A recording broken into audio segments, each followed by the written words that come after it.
Hey everybody, welcome back to another episode of ATL On Fire. Dave, how you doing this evening? Doing fine. Good. How are you? I'm doing great because I'm not touching buttons and I can focus on talking about soccer. Why is that, Mikey Dobbs? Well, we've talked somebody in to help push buttons. Carmen Butler, longtime listener, previous guest on the show, and was nice enough to drink wine in the background and take care of the stress for me. So thank Possible future producer. Mm-hmm. I like it, Mikey Dobbs. you. Must pay well in wine, though. Yes. So, you know, know what we're drinking? Yeah, what are we drinking? This is the first podcast Bordeaux. All right. Chateau Cône Talasson Soberin. My French is terrible. 2018 Bordeaux. Very nice. Yeah. I mean, you know, No complaints. If we have a producer around, then we have to have the Bordeaux, right? Absolutely. Very pretentious of us. Well, Dave, you know what I have that has some trivia around wine started off? Oh, no, It's really? ATL On Fire trivia right out of the gates. Wow. Right, I was not expecting that. See, now I have some validation that I have no idea because Carmen's looking at us like, wow, you didn't know about that. Right? Truth, people. The origins of wine trace back how long, give or take 1,000 years. You mean plus or minus? Yeah, plus. Like, I think it's got to be more than 1,000 years. But I'm saying, like, yeah, what, how far back does it go, BC wise? Oh, goodness. You mean how many years BC? Yeah. You want to know an exact number? I'm giving you within 1,000 years, right? Oh, within 1,000 years. See, I thought you were just asking me more or less than 1,000 years, and I was like, let's go with more. That's easy. BC. I'm giving you a 2,000, year range here. Let's go 600 BC. 6,000 BC. Oh my goodness. Yeah. I don't know. I wasn't as an order of magnitude. So we're enjoying a long time tradition. Wow. Okay, I like it. Here's to our ancestors. Right. Another random question. Okay. Is according to FIFA, how long can the goalkeeper hang on to the ball? 7. 6 seconds. 6. Oh, so close. Well, so is it 6 and then on the 7th they can go? I'm going for a technicality here. I'm going to give it to you. All right. First off, you were within 1 second, which was impressive. I didn't know that. Oops, I'm losing my screen here. Okay, oh, thank goodness. Trivia's over. Which type of football is another term for soccer? Which type of football? Which type of football is another term for soccer? I mean... Or the sport in general, known as soccer. I think I don't understand the question, actually. It's association football. Oh, association football. Okay. I tried to give it to you. They said, what type of football? Okay. Right? Yeah, I was just lost. I was at 6s and 7s. Which two countries played the first international soccer match? Which two countries played the first international? England and Scotland? That's correct. Oh, dang. This is for all the soccer aficionados out there, this one. Uh-oh. What actor was the goalkeeper in the film Escape to Victory? Oh, everybody knows that. Stallone. Well done. All right, wow. There's our fast ATL on fire. I couldn't help but to put something in. Yeah. All right, that was pretty random. Well, that's what it's about. All right, fair. So, 4:00 kick on Saturday. I did not go to the game. You did not go to the game. I did not, actually. Clinton had our seats. Our friend puts on a pretty epic St. Patrick's Day party. Okay. She's married to an Irishman, and they go full bore. I mean, there must have been 150 people at the parties. A very COVID-friendly bagpiper. It was outside. Oh, nice. It's COVID-friendly. It was gorgeous, all outside. All right. I like it. And played some bags. had the game on through ESPN Plus, which of course had to go through my VPN to get.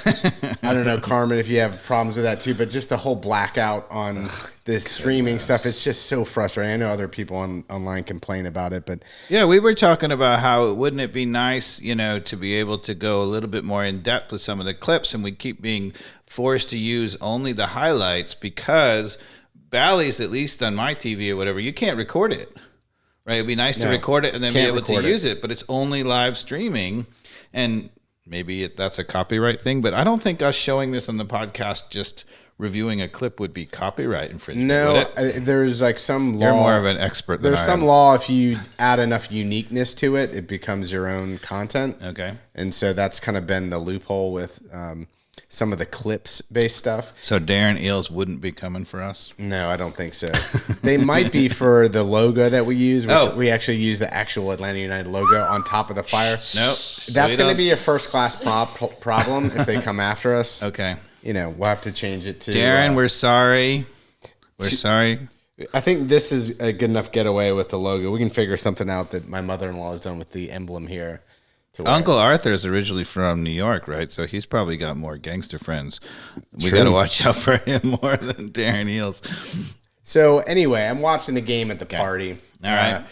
We know how the first half went, right? Joseph starts off with a great goal. Everybody's excited. The beginning of the first half. Everybody's giddy 5 minutes in, right? And then it all falls to pot, right? All of a sudden it's 3-1 at halftime. I stopped watching the game pretty much. Yeah, I did. I'm not gonna lie. watched the whole thing. I'm at a party. I stopped analyzing. That's fair. Until I heard cheering at the end, of course, and I came back over to the TV. What's going on? What happened? Well, I'll fill you in on the second half. Great. But let's start with the first half. Yeah. So we started on the front foot, right? We did. It was a great goal. Do we want to take a peek at it on the YouTube verse? I think we should. Okay. So the ball gets slotted directly up the field, right? Yeah, it's a turnover, right? So we're pressing up high when you start the clip here. We got 5 players up front pressing on the ball. It's a bad giveaway, right? Terrible to Joseph giveaway. Martinez. What I loved about that was that Joseph was the old Joseph. Zero hesitation.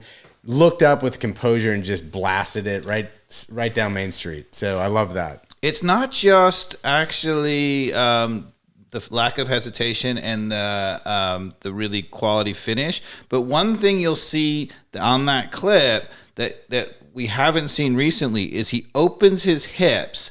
The great goal scorers, one of the things, if you're out there playing, dear podcast listeners, you have a kid who's playing, you're trying to score a goal coming in on the goalkeeper. And I'm not talking about, long range shooting, but if you're walking on the goalkeeper, you've got to open your hips and you got to make sure that it's very clear that you can go either way. Sell it one way maybe and go the other way, but it has to be clear that you can go either way. And right before he does it, he opens up the hip just a little bit, and that means the goalkeeper knows he can go either side, and then he fakes him and goes the other way. Yeah. No, that's exactly right. He didn't just have his shoulders squared up with the goal, which the goalkeeper knows, a little bit better way to read that. Yep. And that's pure class. You really don't see that many, surprisingly, goal scorers in the world that do that. The classy ones do. You see it every single time they're shooting in close.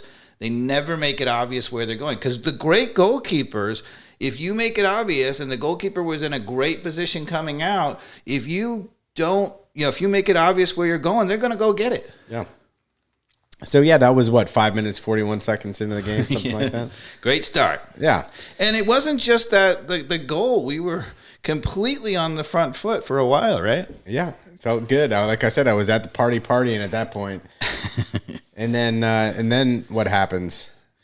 Well, we had a corner kick all the way down the other end of the field, right? Well, I just want to start, we had a defensive corner a little bit later, and once again, zonal marking.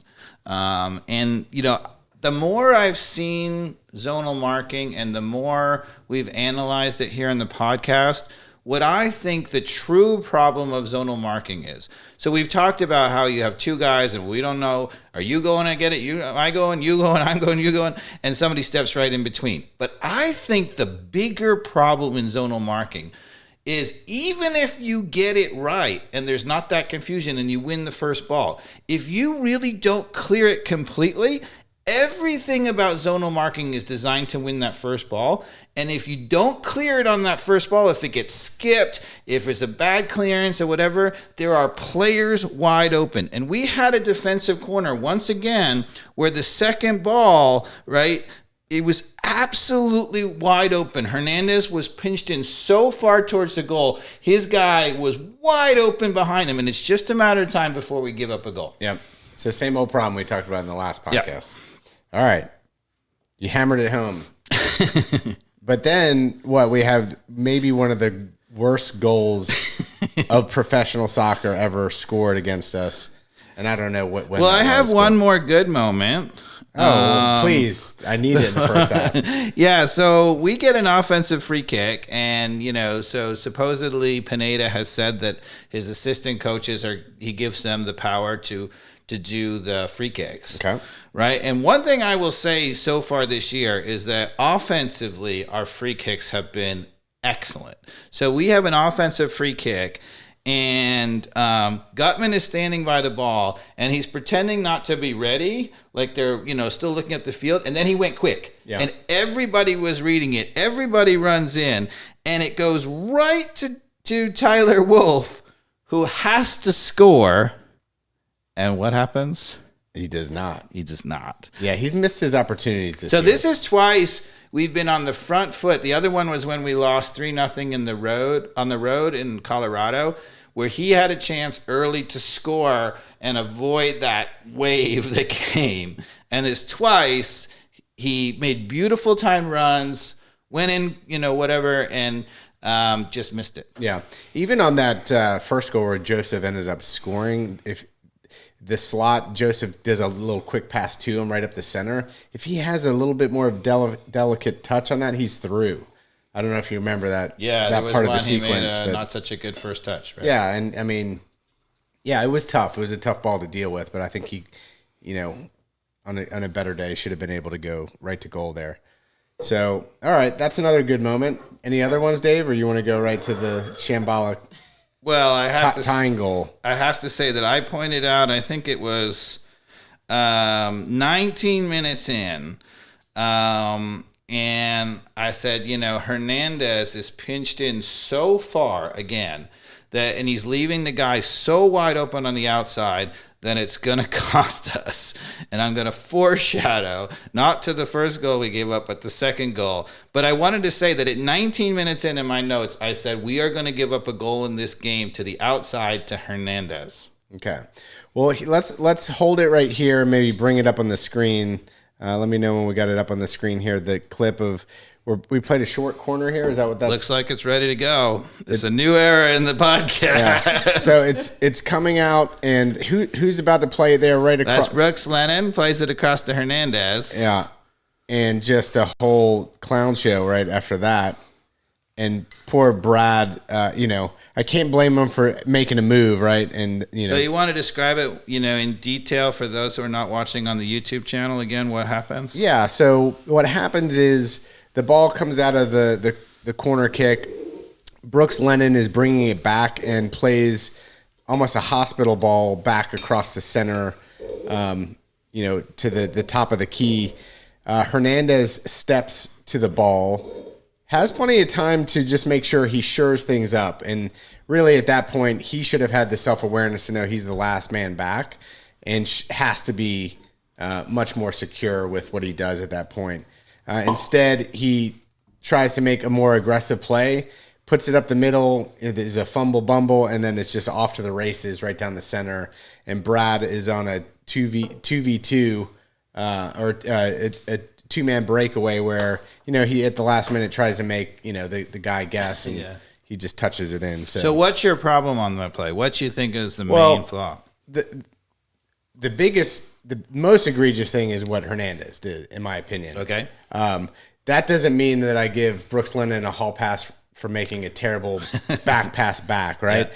But when you're a player of Hernandez's caliber, you should know at that point you're the defensive last man back. You can't do anything risky like he did in that situation. to, allow for a quick ball out. And then, he was, 15 yards past the halfway mark, and he was the last man back. Yeah, I don't disagree with you. So I think Brooks Lennon hesitates, not so good. He makes a terrible ball to Hernandez, a hospital ball. Hernandez goes for the ball, and obviously, is the last man back. But my big problem with this is, how do we have a corner kick where there's really only one player back? And keep in mind, so when Hernandez loses that ball, right, there are two things that are not there. One, there's no player close enough to actually chase someone down. Yeah. And two, they end up with two guys running from midfield all alone, which means that there was another guy wide open. Yeah. Right? So we had one guy back and they had two players forward. So my problem is not actually with Hernandez. It's not with Lennon. It's with the coach. How can you have that many committed to a corner kick? I mean, it's almost like the kind of thing that you would do in the 90th minute when you're down 1-0. I don't know, Dave. I don't know. I thought it was finally awful. I'm gonna disagree with you, because at any day of the week, Hernandez should not have given that ball up there. Absolutely. So that's not coaching, right? So, and in fact, had he just shielded the ball and played it out wide, right? So had he turned his back to it and had the player, have to make a bump on him, right? He would either gotten fouled, or he'd have probably played it out wide, where again we're on the front foot with a lot of big press, and probably would have gotten a cross in with numbers in the box. So to me, that whole breakdown is Hernandez being completely irresponsible. Period. The end. Like, at some point you have to say, you're a professional soccer player, do the right thing. But my problem is, right, he loses the ball and there's 70 yards between him and the goal. Right? And if you have a balance to the point where if you lose the ball 70 yards from your own goal, I mean, he was considerably past half field, right? So It's one thing if you have a center back who gives the ball up, 10 yards outside your own 18, it's a shambolic play, they walk right in and score. Almost the way we did for Martinez, right? Yeah. That's terrible, but that's not coaching, right? That was just a horrible pass. So my point is that if you're 70 yards from your own goal and one guy makes a mistake and he's allowed to go 70 yards and nobody has even a chance of catching him, that's a problem. So do you think that if you're right there in terms of just an ultra aggressive, like being up the field on a corner kick, was that absolutely Pineda's direction, or did someone like Franco, who should have been sitting a little bit further back, break the code there and step up further than he should have been? I'm going to blame, I don't know whether it's Pineda or the assistant coaches, but I'm going to blame the coaching staff completely, because both center backs, Franco and Robinson, were up for the corner kick. So It wasn't theirs. And that's an even more important moment when your two center backs, which is normal, right, are up for the corner kick, that the coaches decide who are the players who are going to fill in for them. And they have to be told, because these are guys not used to being in the back by themselves, not only how many players should be back, but where they should be. Okay. Well, either way, it was... Because you just don't see goals in professional soccer where a guy gets the ball even on a terrible giveaway and is allowed to go 70 yards with nobody even having a remote chance of catching him. It wasn't like there was a guy on his back the whole time and he held them all off. Right? He had a chance to look at the goalkeeper, make a fake, slow down, and yes, Brad Guzan went for it. But when he went for it, and he cut it back, that's when the tackle should have been there. Mm-hmm. Right? It should have been, he hesitated so much that's when he should have lost the ball like he does. All right. You made your point. Okay. Still think Hernandez should have never let that happen. Okay. So now it's 1-1. Yep. And you're like, okay, thought that may have been coming, but man, we feel like we're at home. We got this game in our pocket still. Like, I felt really optimistic, actually, still, even after that. I was like, that was pretty crappy. But I didn't feel optimistic at all, because I felt like, the momentum shifted, and it was so wide open. And in fairness, it reminded me a little bit of the early Tata era, when it was really wide open, and we were just like, well, our guys are better than your guys, and so we get more. We're going to give it wide open. We're going to go wide open, up and down the field, no problem. which is okay. Yeah. And maybe, maybe this team again is going to win most of those battles. But I still think, it was after that moment when we give up the bad goal, it was way too wide open. Yeah. So then I don't know what minute it was. We've got the team coming down the left side again. I felt like Hernandez didn't get any pressure on stopping any sort of cross or cutback cross that then people came crashing through and scored on. What do we? So I'm going to say, here it is right here. Look at this. Before you roll finish the clip, I'll say that not only in the 19th minute did I write down that the outside backs are pinching too far in. Yeah, too pinched in, right? And I'll get it to a minute, but I actually think Hernandez was far worse than Gutman. But the other thing that I noted is that because our outside backs are flying so much up the field, they're leaving the center backs and the defensive midfielder Alonso on an island so much. I'm like, and it's so wide open. I wrote down, what's going to happen? We're going to end up going back to 3 in the back. Remember when De Boer had too much forward and whatever? Yeah. And then he decided, we got to pull it back and go 3 to the back. And then suddenly we couldn't score for months. That's my fear, Mikey Dobbs. All right. Well, I'd rather see the high risk stuff that we're seeing right now. I agree. And sort it out. But do you want to go to the clip? Yeah. So describe right now where it's paused, what's happening, and look at the position of Hernandez. Right. So right now the ball is about 40 yards out. Guy driving it in up the center, just off to the left, top of the key. There's a guy that is wide open out left, and Hernandez is a good, 15 yards pinched in at the top of the arc. And so here's the thing, right? So normally, okay, you say there are moments when the outside back in a panic moment has to pinch in, to cover a wide open guy when the center back gets out. But if you look at this clip where it's paused right now, the center back is in perfect position. In fact, both center backs are playing 2v1. The guy who's running with the ball, there is not only Osvaldo chasing him to close him down, but the center back can still get over there. Yeah. There's no reason whatsoever for Hernandez to be where he is. Osvaldo's got the guy. He's got enough time to get back to get the guy who's playing the ball. Right. Great job. Hernandez could start getting out wider right at this moment. And much wider. And as the ball goes, if we play the clip here. Well, I would have said he should never be in to begin with, right? Not just that he should get out there earlier, but he never should be in that far to begin with. What I would like is to see him out, and then in an emergency, he can come in. Because right now, if he comes in anymore, he's going to run over Franco. Yeah. But if Franco isn't right where he is right now, then it's an easy pass to the left. So... Sure, he's there, but in an emergency, if they have to pass it to that guy and he has to come over as a second guy, he can still get back more. Yeah. I don't understand that positioning at all. Yeah. But, look how much, even right here, how much space Hernandez is given. He's more worried about where his hands are, of course, in this day. Well, the only thing he has left to do, as we've paused it brilliantly, is that the only thing he can do here is hope that he can block the cross. So he's put his hands behind his back to avoid the stupid, handball, which is smart. But he's still 6 yards away. He's not even making it hard for him to get his head up. Look, he could still take more time and get that cross. He could do anything. He could dribble him at this point, but what does he do? He just and the crazy part about this is that we actually have 3v2 in the middle defensively, 3 defenders and only 2 attackers, so we should be really covered. It's a really tough ball to get beaten on, right? As you'll see in a second.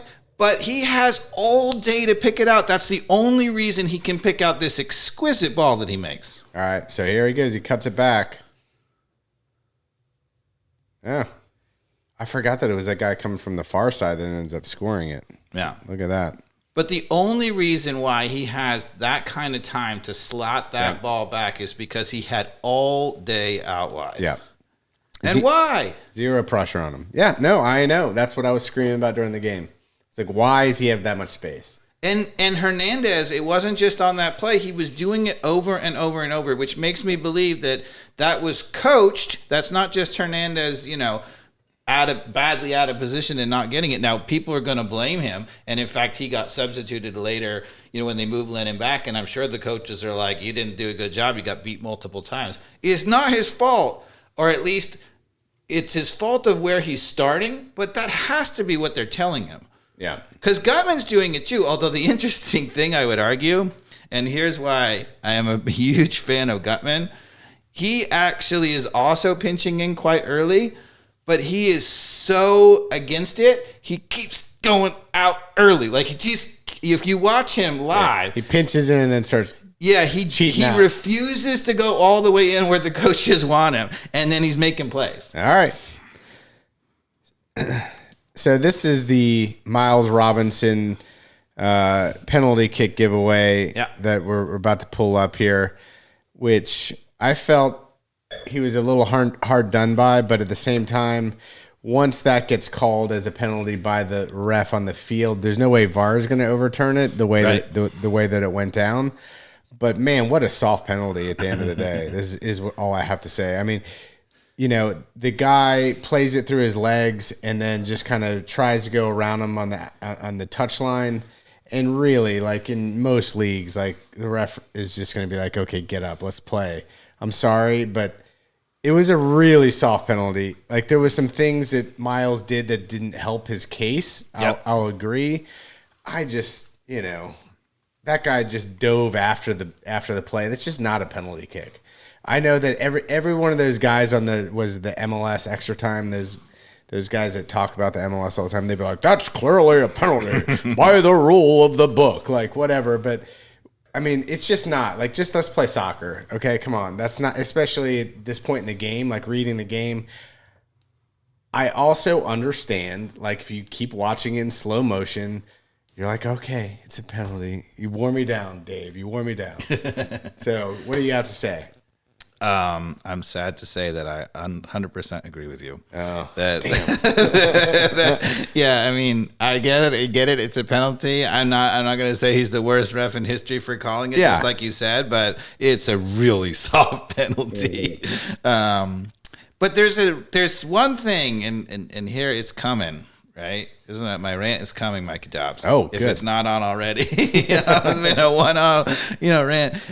So this goal is different from the other two goals because on this goal, right, a player gets beat, right? Not only does a midfielder run through and is not really tracked very well, but then, theoretically Robinson gets beat, and is forced to foul. If you compare that to the first two goals, right. And granted, I'll give you that on the first goal, there were two horrendous giveaways. And actually on the second goal, there was a giveaway that started at 2, which we didn't talk about. But in both cases, as soon as there is a giveaway and a shambolic giveaway, right, nobody gets beat on the whole play. In one case, the first goal, it's 70 yards running to goal, right? And on the second goal, outside, Hernandez never gets beaten, right? He never goes in to try to make a tackle and the guy goes by him, right? He just never could get there. Yeah. And my problem is, if you in professional soccer have a formation such that you're giving up goals and your defenders are not getting beaten, there's a problem. Yeah, that's a very good point. One thing I will say, last comment on the Miles penalty giveaway, like I also feel like there's a little Miles that I'm not seeing as much, like, I don't know, like, there should have been more composure on his part on that too, just all around. Like I felt like he wasn't in the game, in the moment as well. So I do feel like there's a lot of, putting that goal on him as well, just because I think he just could have been a little tougher on the play all around. Well, I think what you're getting at a little bit is as Robinson has gotten more confident, he's maybe ever so slightly less moving over to the right spots. He's a little bit later because he's like, I can still get there. I'm really, really good. And on that play, he's an extra second late in kind of reading and coming over. And I think it's because he's confident. Yeah, he's confident, but he needs to get back to that grit that got him to the confidence. And that it just felt like there was something there that was missing. I think that's what you're seeing, Mikey Dabbs. All right. So then I stopped watching the game, Dave. So now the whole thing is pretty much on you, other than me having watched some YouTube highlights of a glorious comeback that I was not expecting. It's really, Dave, it's what this podcast is titled, When a Tie Feels Like a Win. I definitely think a tie feels like a win because, with how bad it went coaching wise in the first half, right? To be on the front foot, to be playing well, without all mama intact, particularly, God bless us when Araujo gets back, we're going to be amazing. But so our Twitter fans, by the way, don't want to call it mama. Okay. They feel like this is a southern soccer city. They want to call it ma'am. Mama? Which I thought was pretty funny. Ma'am? Oh, yeah, right, ma'am, right, of course, duh. Yeah. Yeah. See, you can tell ma'am. I'm from New York. That's right. Right? Ma'am, what? Yeah, ma'am. No. I thought that was pretty clever. I like it. You want to do it? I do, yeah. Okay, from here on out on the podcast, it's yes, ma'am. Yes, ma'am. So, without yes, ma'am. So we're on to the second half, or do you have anything to talk? No, that's what we're talking about, the second half, right? I mean, but my problem is, with how well we started without having, we talked about if Pineda does a good job, he's got to grind out results, even when, we're maybe not at his best. And at the end of the day, that's what happens. But I would have said, coaching-wise, you're on the front foot, you're at home, you score early, right?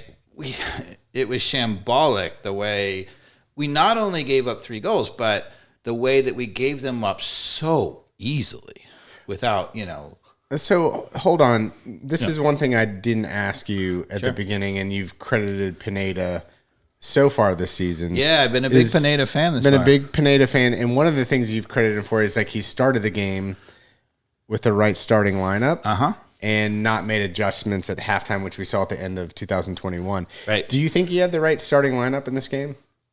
I think yes. So the thing that we were really worried about, why in the world is Moreno still not starting? And for the first time on the television feed, Kevin Egan said, "Oh, by the way, did you all know that Moreno only practiced once before the first game?" Okay. So if you know that, then maybe we wouldn't have been as afraid of him coming back, and he would say he's still coming back. We were like, look, how many games do we have to be in before he's match fit? But if it turns out that he didn't start the season until basically after the first game, then you don't worry about it as much. And anyway, he's back and he's in the starting lineup. Once he's in the starting lineup, I like it. You could say, all right, well, maybe Almada should have been in the starting lineup too. And we've talked about, one of the things you could do with a youngster who's not quite ready to play 90 is play him the first 30 instead of the last 30, and then he would have been playing with Moreno. But that being said, that would be a really unusual coaching move. I think he had the starting lineup right. Well, clearly for Almada, as we get to it, it seemed like a good choice. Yeah, we start the second half, and I don't know what point they subbed on Dom Dwyer, like the 60th minute. That's later, but Almada comes on much earlier, right? Okay. Maybe even did Almada come on at halftime or just after halftime? I think he came on at halftime. Okay. I think they subbed him at halftime, so that was aggressive. Good for them. And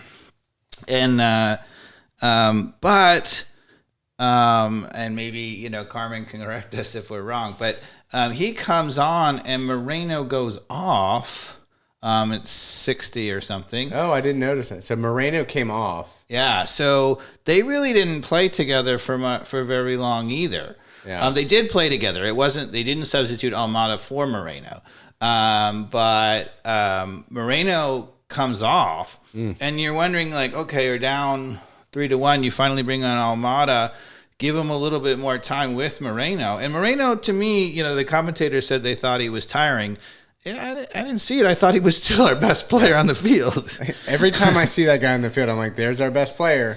Over again. He was absolutely terrific. But, so what I pointed out in the 49th minute, which is not an actual clip, so Almada gets the ball at the top of the box, right? There's a wall of defenders, and you're used to seeing this actually from Barco in particular, just trying to force it, through the wall of defenders. Yeah. And he faked like he was going to force it and just put a delicate 3-yard ball across to Martinez, who had a time to take a look at. I mean, the waiting on that pass was so sensational because it allowed Martinez to get his head up, pick out the far corner, and try to bend it. And he bent it, and he missed by about, I don't know, 6 inches. Yeah. So that I really, really like because you expect the young kid. He just comes on the game. It's only his second game. He's at the top of the box. You expect him either to force it, try to through, or try to dribble through. And to be honest, maybe that was a flaw of Barco trying to, always. Yeah. And he's so composed. Yeah. I mean, yeah. You can't teach that. No. So where are we going to go to the Dom Dwyer red card here? That's coming. That's next. That's what I have next. Yeah. And that was in the 66th minute here. So our intro, right? Maybe a little prescient, the intro to our Why the hell did we sign Dom Dwyer? Because clearly he's, watching him a few games now, he's a bit of a hothead. So we had an argument, about whether Dom Dwyer could still score goals and whether he was just a completely useless signing. And we never considered whether or not he would be staying on the field. Yeah. I mean, hey, at least he's doing something like, Adam Jean and Cubo Torres. I didn't see any red cards from them. So, so Dom Dwyer actually comes on for Moreno. And that's why I have in my notes, why not give him more time with Almada, So again, at least Dom Dwyer cares enough to actually try to, put some pressure on somebody and let him know that the cleats are there. So that's pretty much what he did. He just, not a lot of common sense. You want to hear my rant about it? Yeah, I do. So my rant actually goes back to, and Carmen is showing the clip, which is great. My rant goes back to where this comes from. Right? So you see it. You're now coaching your daughter, right? And you see it now all the time. You're going to see it even more as you get a little bit older. But how many coaches do you see on the sidelines in the United States just yelling, faster, more pressure, more heart, work harder, blah, blah, blah, blah. And these players get rewarded for never giving up, the extra slide, the extra whatever. Yeah. And Dom Dwyer is a product of this, right? So Dom Dwyer, to his credit, the guy works his freaking, he works hard. Yeah. Right? But now he's 30 years old. He's learned that the coaches will reward him for the extra effort, right? This ball is played out to the wide right. And he has no business. He's not even going to get close to it. Yeah. And he thinks, I'm still going to show the coach that I'm going to put in the extra effort by sliding or doing whatever. But because he's 30, Mikey Dobbs, he no longer just slides by him or whatever. He's a little bit slow, and he just absolutely obliterates him on his knee. Yeah. And so my point is that so many of our players, they pick this up. She's showing the clip right now. He has no chance of getting to that ball whatsoever. Yeah. And I want to say it's soft, but at the end of the day, it's not. It's just, it is a cleat up at a knee where it could have taken the guy out at minimum for a couple of weeks. Although, did you watch the El Clasico, Barcelona, Real Madrid? No. So Aubameyang, from Barcelona, who was amazing in the game and stemmed the tide as Barcelona just rolled over Real Madrid 4-0. Barca's kind of hitting the gear now. Yeah, huh? in the Bernabeu. But early in that game, Aubameyang actually makes a challenge where it comes over the ball into the middle of the shin, studs up. It was way worse than this. He should have been gone. Yeah, and you know what? I did see that, and I remember actually recollecting this, but it was... So Dom Dwyer has a little bit to... Yeah, but in my opinion, both of them should have been gone, because I think that's the right call. Yeah, you can't have a guy go and do that to someone's knee. Yeah, you can't have studs up at... I mean, it was right on that awkward part of the knee, too, where it's like, look, that's the guy's career. Can't do it. Yeah. That's where I'll be a little bit of a, So I'm going to actually give Dom Dwyer a pass a little bit and say, here's the problem. All the coaches have been telling these guys to do this for years, and he's just a product of the system being terrible. All right. So now we're down 10 men. versus 11. Yeah. The score is 3-1. Hopeless. 66 minutes. It feels pretty darn hopeless. Luckily, it is hopeless. There's no chance we're coming back. No, None. I wasn't even watching the game at this point, Dave. I was out. That's because there was no chance we're coming back. Listening to bagpipers. There's no chance. I was having a great day. In fact, are you even sure that we did come back? Is it possible? It wasn't until like the 85th minute that I heard some cheering around the TV. I walked back over, and here's our new signing, Thiago Almada, who just puts a gem of a goal in that after I've watched it over and over and over again on the replay, which Carmen's going to be nice enough for us to play here. He is so composed. The composure on the first touch. How many kids just lash at this, right? He's going to lash at it. Nope. Oh, fake.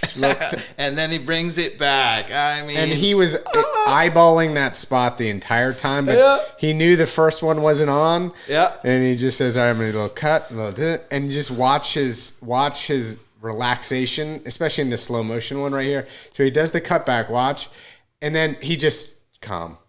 Well, not only is he have composed to cut it back, but he's now taking advantage of the defenders who are not composed. And you see this all the time in MLS where the defenders are like, oh, I'm going to go block it. Same way that Dom Dwyer has learned, oh, the coach will reward me if I come sliding and do it. And you see that. And he's like, just go right by you. What I also love is the celebration. And it would have been. I missed the celebration. What happened on the celebration? Maybe Carmen can play the celebration here. I don't know. You can see he's excited, right? This is a guy who wants to be in Europe, and he boom. Just let it play. Oh yeah, this is so good to watch. Look at that. He curls it in off the top post, so it's a corner kick. It gets deflected out. He beats the guy with a pump fake, and he curls it in right in the far post. For those who are not watching on YouTube. Just a dinger. And then, I know. I think it was the first real time one. Anyway, he's pumping his fists. He's running through the field. It was awesome. You could tell, the Mercedes-Benz was going electric at that point, even though it felt like there was no hope. But now there's a little hope, right? There was no hope.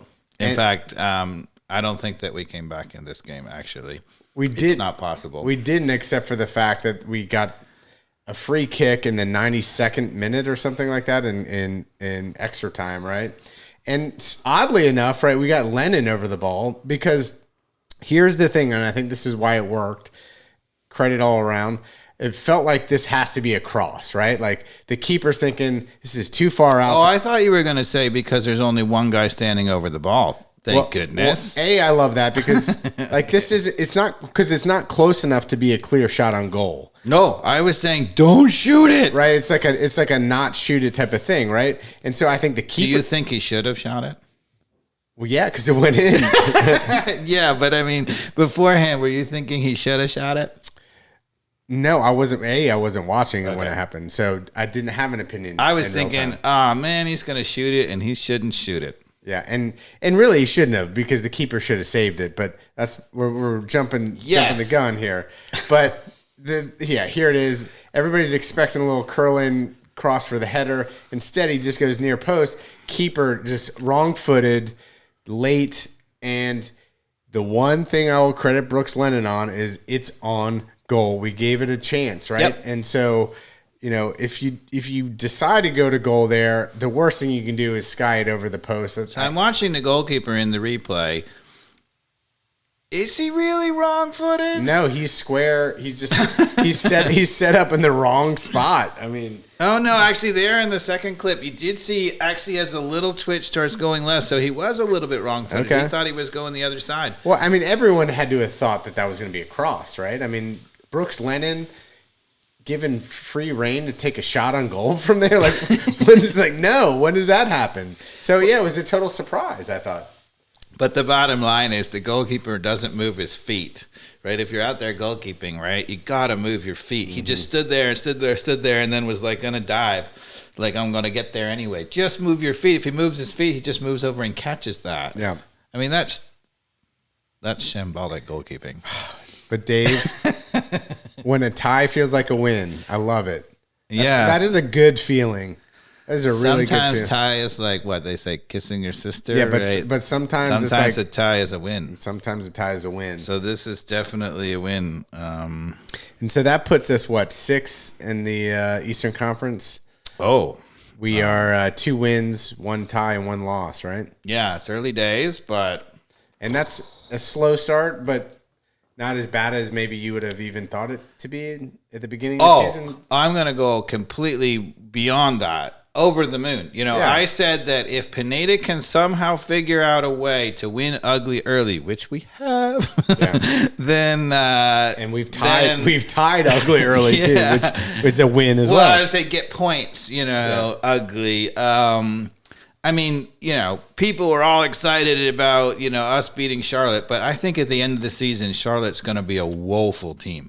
Yeah. And so people are not going to look back at that game and be like, oh, yeah, that was a great win. But they beat New England that weekend, last weekend. No, but you got, a broken clock is right twice a day, Mikey Dobbs. That's true. I mean, we'll see, but my impression of their side from watching them a couple of games is not top of the table kind of stuff, and that's a fluke. I think you're right. I think they're going to run out of steam. I think they're running on a little bit of adrenaline. Do they even have the steam to begin with? Well, I tell you what, if we talk about the fans for Charlotte, they were there at home again. Yep. Looked like they were there representing. I love it. Yeah, and maybe they just feed off the home and do all right at home all year. Yeah. So, again, for MLS, happy to see fans in the stadium. How's Nashville doing? I don't even know. Right? Where are they in the table? Because they were pretty decent last year, right? Nashville, for sure, yeah. Nashville was fantastic. They just couldn't score, but... do you know who else we would maybe want back right now? We'll talk about a new signing from Chivas, a gentleman named Ronaldo, not Cristiano Ronaldo. It's... Cicernos or something like that. Okay. He's 25 years old. We signed him from Chivas, and he is going to... I know nothing about this, Mikey. Oh, you don't? Yeah, we just signed him like yesterday, the day before.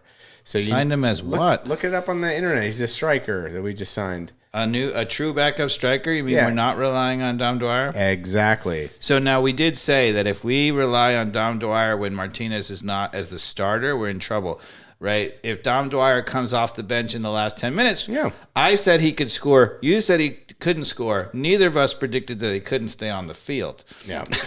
So he's... evidently not gotten a lot of minutes with Chivas, but has gotten some minutes with the, I don't know if it's the one of the teams, I don't know, but he's scoring goals, which is the good thing. Okay. And so he's had minutes.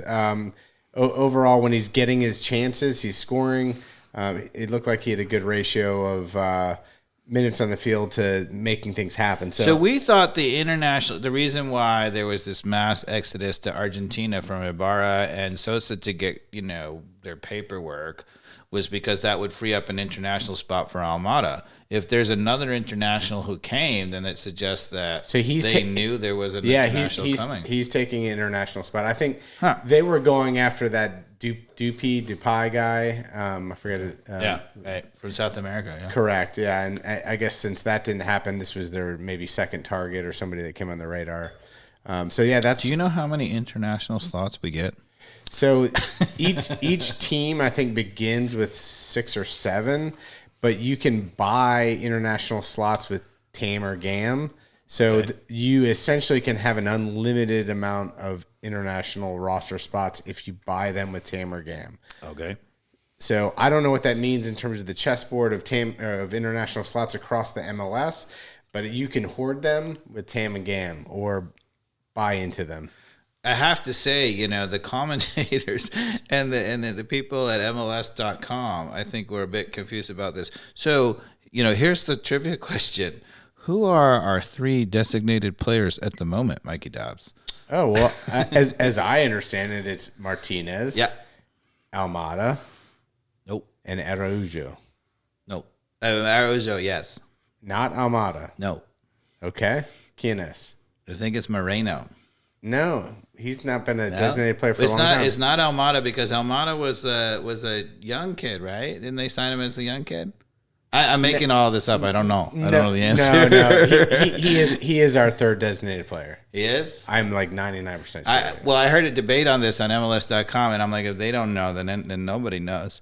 It shows you how complicated the rules are. We don't even know who our three designated players are. There is the under 23 designated player rule, which is now just being introduced in like 2022. Yeah, that's what I thought we got Almada. Which you might be right, and which is why the guys on whatever show are confused, because it's confusing. But no, I'm 99% sure Atlanta. I believe you way more than I believe myself, Mikey Dobbs. The last guy that tried to cook the books for Atlanta United got suspended. He got busted, but in Miami. So. Yeah. Who thought that? That was like, get him off just in time. So yeah, look it up on the internets of things. We got a new striker. Okay, I thought you meant our designated players. I don't think you can look that up. I tried to Google search who are Atlanta United's 3 designated players, and you would think that would be Google's boom. It would come right up, right? Because everybody has to know that's like the thing. Nope. No. No, I didn't go very deep. I didn't reach the end of the internet like you have for the trivia. Do you think there's any news on when Araujo is going to pop back up again? What? It's already been 3 weeks, right? Of course, there's no news because this is Atlanta United injury report. But I am going to go bold out on a line and say that Araujo makes an appearance in the game after the international break, guaranteed. Love you want to put a bet on it? No, not that's going to disagree with you. I'll put a bet on it that agrees with. Why don't we put it to the Twitter sphere? Okay. And see if somebody wants to take us on Twitter. I did a Twitter on favorite Atlanta United fans' St. Patrick's Day drink. Do you want to know what you think their favorite spirit was? Guinness. Cheat. It is Guinness. A Guinness pint. I actually haven't seen the full, but Guinness has got to be. So I did Guinness. Although if they were true ATL on Fire fans, it would be some kind of Cabernet, right? That's true. I mean, did they have a green Cabernet? The choices I gave them were a Guinness pint, a Jameson shot, an Irish Slammer, a.k.a. Car Bomb, which is not PC, evidently. You don't want to order that in Ireland. No, you did. In Northern Ireland, you don't order say, a Car Bomb. Can I have a Car Bomb, eh? No, they don't like that. But then, so that was C, and then D was all of them in that order, which is, I think, what I did on Saturday.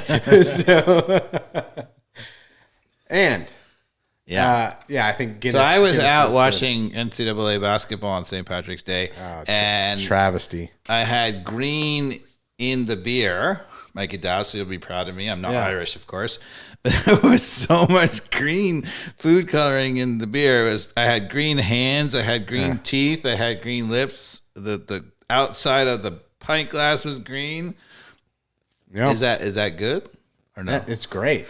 Okay. Any annual celebration to just be able to drink beer over somebody that like chase snakes or demons out of your country. I don't know what the whole thing's about.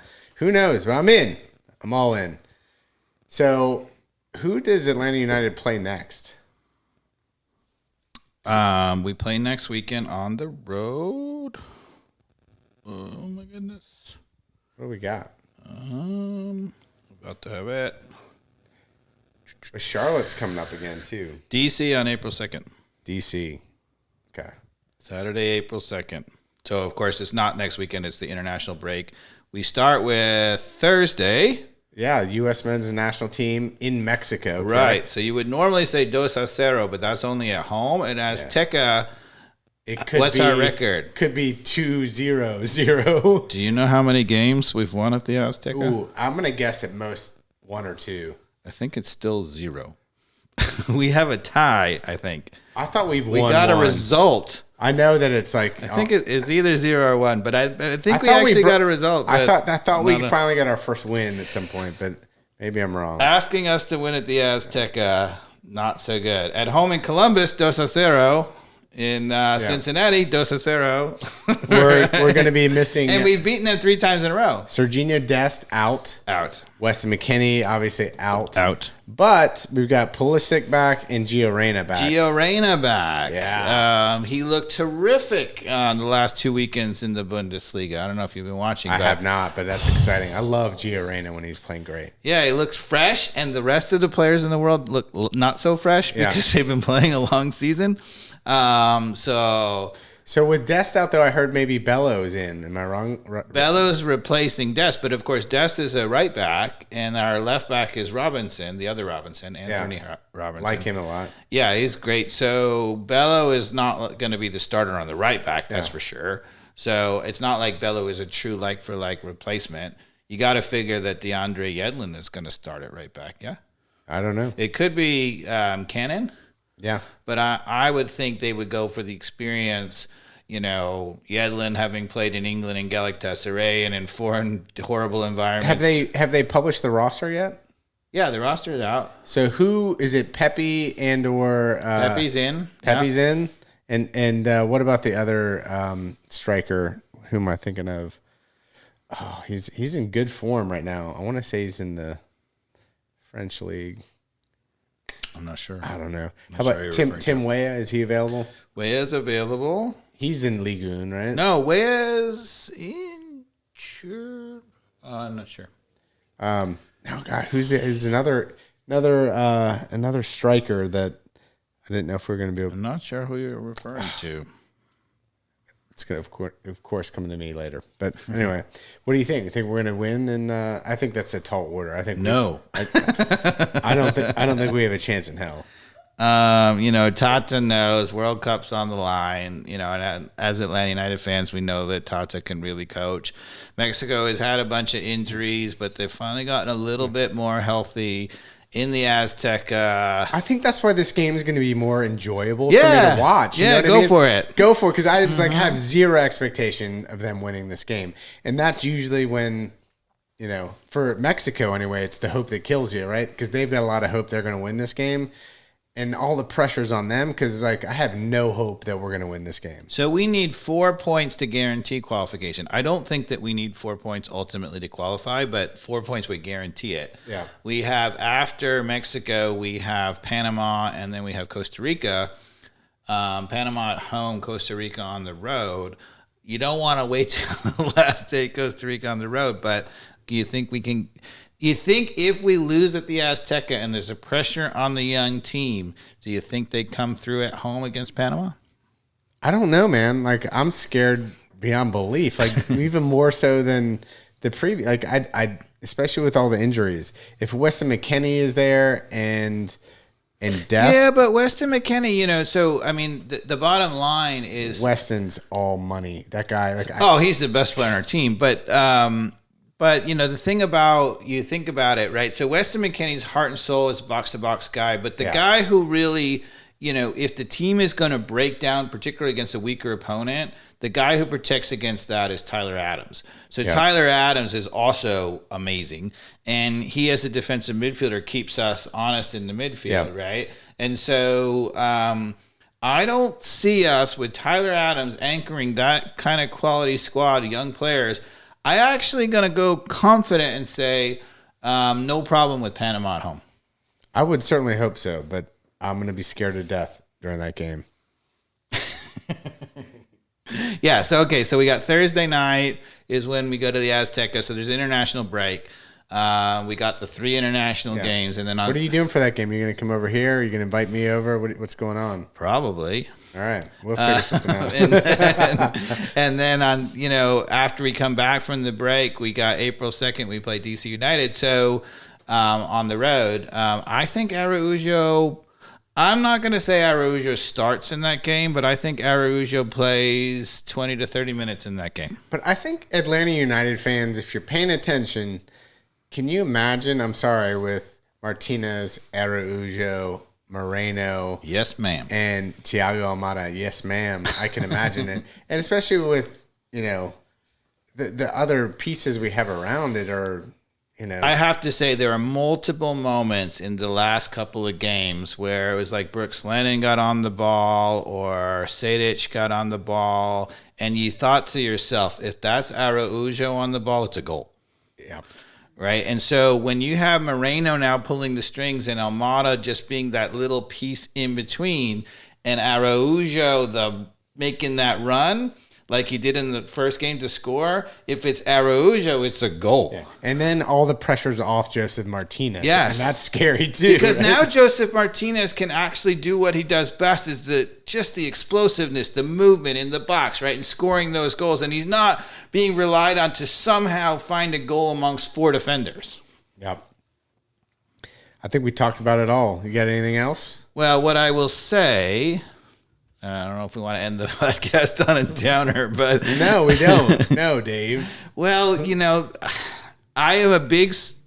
Last year, I was really on Pineda. I thought he did not do a good job. He was way too conservative about keeping what was going on. At the beginning of the season, I've been a big Pineda supporter. I was shocked that he's been making these moves. Have been great. In this game, it's the first time I'm like, we were so tactically naive in this game, I thought, that if we don't fix that, we could have a problem even with yes, ma'am. And so Pineda, in my opinion, I'm now, one game does not make a season. I wasn't, upset about Colorado, because even though we got killed at Colorado, I didn't think that we were tactically naive. I thought we ran out of gas in that game, and it's an altitude, blah, blah, blah. The goals we gave up in this game were so tactically naive. That's a worry. Yeah, but don't you think from looking at film, hopefully some of that stuff will get course corrected? I hope so. And if the early season is any indication, when Pineda has had time to look at and make decisions for himself, he's made the right move. So yeah. Yeah. I'm optimistic that the defense is okay. Okay. So, all right. Well, game time Saturday. Who'd you say it was? It's not this Saturday. It's the following Saturday. Oh, April 2nd, you said. Right. Okay. DC United. DC United. All right. Well, April 2nd. Hopefully we can watch that on some sort of streaming service without doing hula hoops. All right, everybody. Well, thank you for listening. It's been an awesome episode. Thank you, dear podcast listeners. All right. Take care. Take care.